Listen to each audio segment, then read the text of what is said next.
নমস্কার দর্শক বন্ধু, তো আপনারা খবর শুনে দেখতে পাচ্ছেন, বোঝা যাচ্ছে ডিএম আমলায় কিন্তু জয় নিশ্চিত, বিরাট দাবি কিন্তু পশ্চিমবঙ্গের সরকারি কর্মীদের।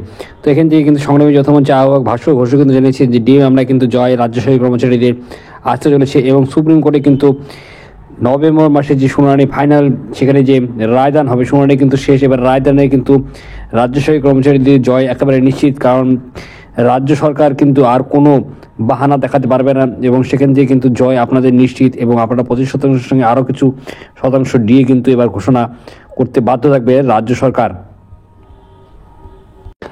সেই তথ্যই কিন্তু জানিয়েছেন আইনজীবী ফিরদৌস মহাশয় এবং আইনজীবী বিকাশ রঞ্জন ভট্টাচার্য। তো আশা করি আজকে ভালো লাগছে, লাইক করবেন, শেয়ার করবেন, চ্যানেল সাবস্ক্রাইব করে পাশে অবশ্যই বেশ করে। জয় হিন্দ, বন্দে মাতরম। ধন্যবাদ ভিডিওটি দেখার জন্য।